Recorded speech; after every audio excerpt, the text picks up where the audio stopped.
जिन कुंवारी लड़कियों के विवाह में रुकावटें आ रही है, उन्हें बुधवार के दिन ये 3 उपाय जरूर करना चाहिए। नंबर 1, बुधवार के दिन सबसे पहले गणेश जी की पूजा करें। गणेश जी को बुद्धि, सौभाग्य और विघ्नहर्ता के रूप में पूजा जाता है। एक कुंवारी लड़की बुधवार के दिन गणेश जी को दूर्वा चढ़ाकर उनका आशीर्वाद ले और विवाह में आ रही बाधाओं को दूर करने की प्रार्थना करे। नंबर 2, बुधवार के दिन हरे रंग को बहुत शुभ माना जाता है। कुंवारी लड़कियों को इस दिन हरे वस्त्र पहनने चाहिए या हरे रंग का रुमाल अपने साथ रखना चाहिए। इससे बुध ग्रह का प्रभाव मजबूत होता है और विवाह में आ रही बाधाओं को दूर करने में मदद मिलती है। नंबर 3 को जानने से पहले अगर आप लोग भी मेरी तरह भगवान गणेश के सच्चे भक्त हैं, तो वीडियो को लाइक करके चैनल को सब्सक्राइब करें और साथ ही ओम गणेशाय नमः जरूर लिखें। बुधवार के दिन कुंवारी लड़कियां तुलसी के पौधे की पूजा अवश्य करें। तुलसी को जल अर्पित करें और 11 परिक्रमा करें। साथ ही तुलसी माता से विवाह में आ रही बाधाओं को दूर करने की प्रार्थना करें।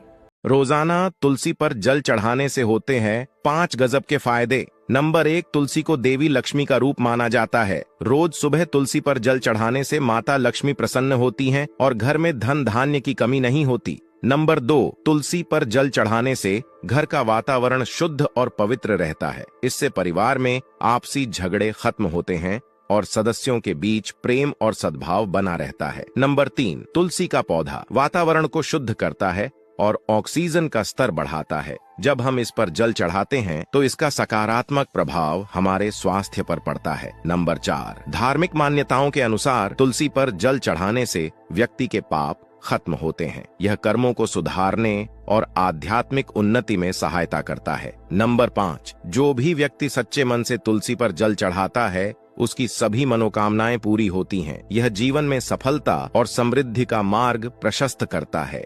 रोजाना हनुमान जी के 3 ऐसे इच्छापूर्ण मंत्र जिनका अगर आप रोजाना जाप करते हैं तो आपकी मनोकामना अवश्य पूरी होगी। नंबर 1, ओम हम हनुमते नमः। हनुमान जी का यह बीज मंत्र बहुत ही शक्तिशाली माना जाता है। रोज इस मंत्र का 108 बार जाप करने से हनुमान जी आपकी हर समस्या का समाधान करते हैं। इसे सुबह स्नान करके या पूजा स्थान पर बैठकर शांत मन से जाप करें। नंबर 2, ओम रामदूताय नमः। हनुमान जी श्री राम के प्रिय सेवक हैं। इस मंत्र का जाप करने से मन की इच्छाएं पूरी होती हैं और जीवन में सकारात्मकता आती है। इस मंत्र का रोज 51 बार जाप करने से जीवन में आने वाली बाधाएं दूर होती हैं। नंबर 3 को जानने से पहले अगर आप लोग भी मेरी तरह हनुमान जी के सच्चे भक्त हैं तो वीडियो को लाइक करके चैनल को सब्सक्राइब करें। ओम पवन पुत्राय नमः। हनुमान जी को पवन पुत्र कहा जाता है। इस मंत्र का जाप करने से आपका आत्मविश्वास बढ़ता है और कार्यों में सफलता मिलती है। इसे नियमित रूप से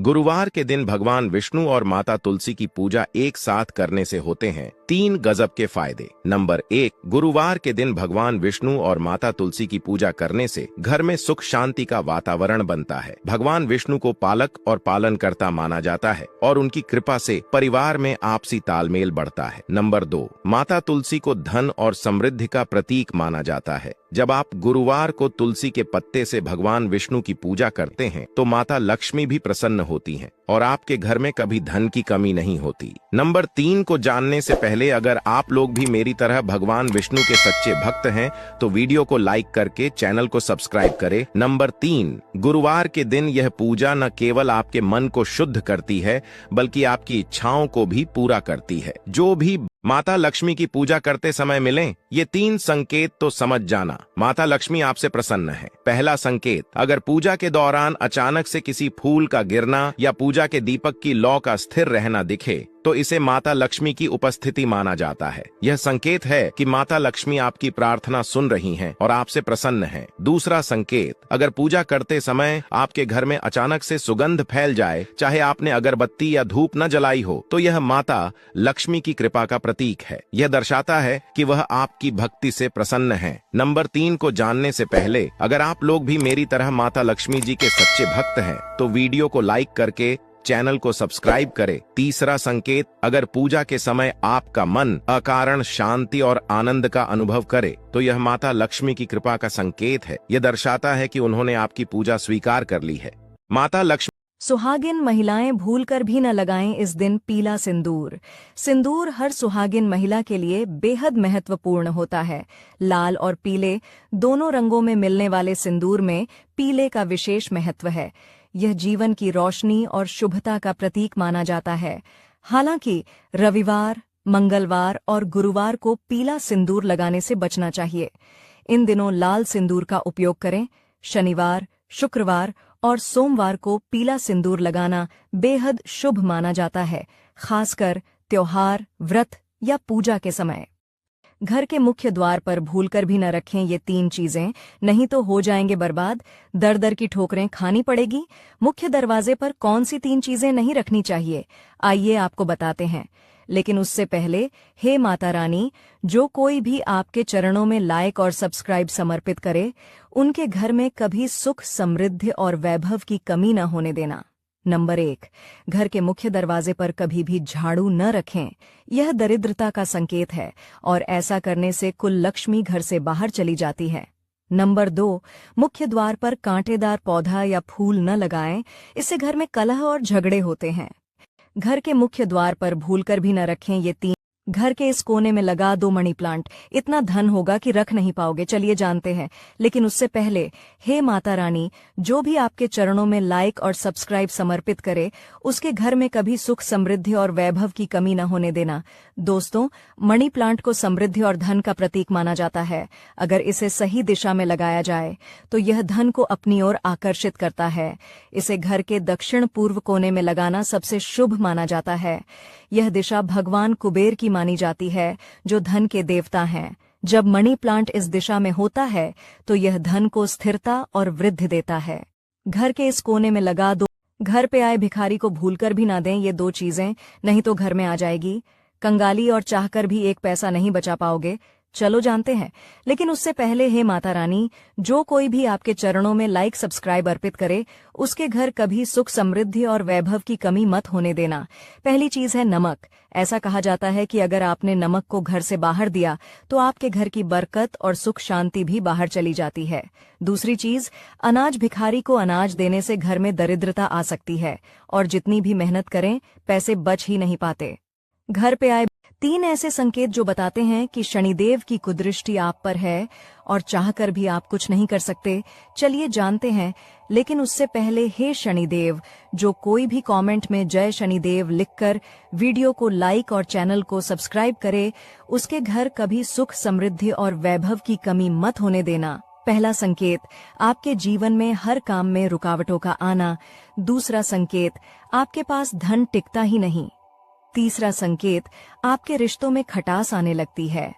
शिव जी के सच्चे भक्त को मिलती हैं ये 5 निशानियां, और आखिरी वाला संकेत तो कभी न कभी आपको जरूर मिला होगा। नंबर 1, भगवान शिव के सच्चे भक्त का स्वभाव बहुत ही शांत और धैर्यपूर्ण होता है। चाहे जीवन में कितनी भी कठिनाइयां क्यों न आए, वो कभी घबराते नहीं हैं। नंबर 2, शिव जी के सच्चे भक्त में त्याग और सेवा का भाव हमेशा बना रहता है। वो खुद से पहले दूसरों की भलाई के बारे में सोचते हैं। भगवान शिव ने खुद भी सदा दूसरों का कल्याण करने का संदेश दिया है और उनके भक्त इस गुण को अपने जीवन में अपनाते हैं। नंबर 3, शिव जी के भक्त भविष्य की चिंता करने की बजाय वर्तमान में जीने पर ध्यान देते हैं। शिव जी को कालों के भी काल माना जाता है और उनके सच्चे भक्तों को समय की परवाह नहीं होती। नंबर 4 को जानने से पहले, अगर आप लोग भी मेरी तरह भगवान शिव के सच्चे भक्त हैं तो वीडियो लाइक करके चैनल को सब्सक्राइब करें और साथ ही कमेंट बॉक्स में हर हर महादेव जरूर लिखें। भगवान शिव सदा सत्य और न्याय के प्रतीक माने जाते हैं, इसलिए उनके सच्चे भक्त भी हमेशा सत्य के मार्ग पर चलते हैं। उन्हें किसी भी प्रकार का छल कपट पसंद नहीं होता। रविवार के दिन तुलसी में चढ़ाएं ये 2 चीजें, चाह कर भी दुश्मन आपका कुछ नहीं बिगाड़ पाएगा। चलिए जानते हैं वह कौन सी 2 चीजें हैं। लेकिन उससे पहले, हे माता रानी, जो कोई भी कमेंट में जय माता दी लिखकर वीडियो को लाइक और चैनल को सब्सक्राइब करे, उसके घर कभी सुख, समृद्धि और वैभव की कमी न होने देना। पहली चीज है कुमकुम और दूसरी चीज अक्षत। जब घर में होता है भगवान शिव का वास तो मिलते हैं ये 2 संकेत। चलिए जानते हैं वो कौन से 2 संकेत हैं। लेकिन उससे पहले, हे भोलेनाथ, जो कोई भी कमेंट में हर हर महादेव लिखकर वीडियो को लाइक और चैनल को सब्सक्राइब करे, उसके घर कभी सुख, समृद्धि और वैभव की कमी न होने देना। पहला संकेत, घर में शांति और सुख का माहौल बनना। दूसरा संकेत, आर्थिक समृद्धि और सफलता का आगमन होना। घर के इस कोने में पंचमुखी हनुमान जी की तस्वीर लगाने से घर में बुरी शक्तियां प्रवेश नहीं करती हैं। चलिए जानते हैं, लेकिन उससे पहले हे बजरंगबली, जो कोई भी कमेंट में जय श्री राम लिखकर वीडियो को लाइक और चैनल को सब्सक्राइब करे, उसके घर कभी सुख समृद्धि और वैभव की कमी न होने देना। पंचमुखी हनुमान जी की तस्वीर घर के दक्षिण पश्चिम कोने में लगाना बहुत शुभ माना जाता है, क्योंकि यहाँ लगाई गई तस्वीर पूरे घर को नकारात्मक ऊर्जा से बचाती है। साथ ही घर में सुख शांति बनी रहती है। घर के इस कोने में पंचमुखी हनुमान जी की तस्वीर लगाने से घर में बुरी शक्तियां प्रवेश नहीं करती हैं। चलिए जानते हैं, लेकिन उससे संध्या काल में भूल कर भी मत करना। ये 2 काम नहीं तो घर में आ जाएगी। प्रचंड कंगाली और मां लक्ष्मी भी घर से रूठ जाएंगी। चलिए जानते हैं, लेकिन उससे पहले हे माता रानी, जो कोई भी कमेंट में जय माता दी लिखकर वीडियो को लाइक और चैनल को सब्सक्राइब करे, उसके घर कभी सुख समृद्धि और वैभव की कमी न होने देना। पहला काम शाम के समय झाड़ू पोछा करना, दूसरा काम खाली बर्तन रखना। गुरुवार के दिन सुहागिन औरतें पीपल के पेड़ पर चढ़ाएं। ये 2 चीजें चाह कर भी दुश्मन आपके परिवार पर टोने टोटके नहीं कर पाएगा। चलिए जानते हैं, लेकिन उससे पहले हे माता रानी, जो कोई भी कमेंट में हर हर महादेव लिखकर वीडियो को लाइक और चैनल को सब्सक्राइब करे, उसके घर कभी सुख समृद्धि और वैभव की कमी न होने देना। पहली चीज है हल्दी और चंदन का लेप, और दूसरी चीज मीठा गुड़ और चने। यह उपाय दुश्मनों के प्रभाव को भी खत्म करता है। कहते हैं ऐसे संत सदियों में कभी कभी आते हैं। हमारे जीवन से एक ऐसे संत चले गए, बाबा श्री सिया रामदास जी महाराज। कहते हैं कलयुग के साक्षात श्री हनुमान जी महाराज के रूप में थे। नर्मदा जी माता के अत्यंत उपासक, जो नर्मदा जी स्वयं इनसे बातें करती थी, ऐसे सिया रामदास जी महाराज अब हमारे बीच नहीं रहे। अपितु इनकी कृपा और इनकी वो अद्भुत दृष्टि हमारे सभी सनातनियों पर, सभी राम भक्तों पर हमेशा रहेगी। तो अगर आपको भी ऐसे संत के जाने से दुख है, तो कमेंट्स पे एक बार जय सिया राम और एक लोगों को शेयर अवश्य करिए। जय सिया राम। कहते हैं मुस्कुराकर गम का जहर जिसे पीना आ गया, ये हकीकत है कि इस जहां में उसको सुंदर तरीके से जीना आ गया। हरे कृष्ण। मर्यादा में रहकर भी सुंदर दिखा जा सकता है। जरूरी नहीं है कि सुंदर दिखने के लिए अपने संस्कार त्यागना पड़े। हरे कृष्णा। कहते हैं ताला चाबी से भी खुलता है और हथौड़े से भी खुलता है। फर्क इतना है कि चाबी से खुला ताला बार बार काम आता है और हथौड़े से तोड़ा हुआ ताला केवल एक बार काम आता है। आपके घर के संबंधों को क्रोध रूपी हथौड़े से न तोड़ के प्रेम रूपी चाबी से खोल के रखो, जो हमेशा और हर समय आपके साथ और आपके काम आए। राधे राधे। जय। कहते हैं अपने माँ और बाप को कभी तकलीफ मत देना, क्योंकि वो वहां भी हाथ पसार देते हैं अपने औलाद के खातिर, जहां पर वो अपने पैर रखना भी पसंद नहीं करते। हरे कृष्णा। कहते हर बहन के लिए उसका भाई ये 4 काम अवश्य करे। कहते हैं अगर आप कमाने लगे हो तो उस कमाई में कुछ थोड़ा सा हिस्सा अपने बहन के लिए अवश्य बचाएं। दूसरा, अगर आपकी बहन कहीं घूमने जाने के लिए जिद कर रही हो, जगह अच्छी है, अगर माँ बाप उसको जाने नहीं दे रहे हैं, तो आपको भाई का कर्तव्य है कि माँ बाप को मनाए और बहन को घूमने जाने दे। क्यों? क्योंकि जगह अच्छी है। तीसरी बात कि जब आपकी बहन बीमार हो, उस समय आप अपने काम, अपने ऑफिस सबको छुट्टी मार करके आपको अपने बहन के साथ खड़े रहना चाहिए। और चौथा, आपकी बहन पर जो कोई गलत अंगुली उठा रहा हो, तो आप अपनी बहन का साथ छोड़ना नहीं, उस समय हर एक भाई को अपने बहन का साथ देना चाहिए। हरे कृष्णा। उस समय को बुरा मत कहो जो आपको ठोकर पहुंचाता है, बल्कि उस समय की कद्र करो जो आपको चलना सिखाता है। कहते हैं किसी को मनाने से पहले ये जान लेना जरूरी है कि वो नाराज है या परेशान। 5 मिनट से ज्यादा कभी सीरियस मत रहा करो, क्योंकि आप दुनिया में हो, किसी ICU में नहीं। राधे राधे।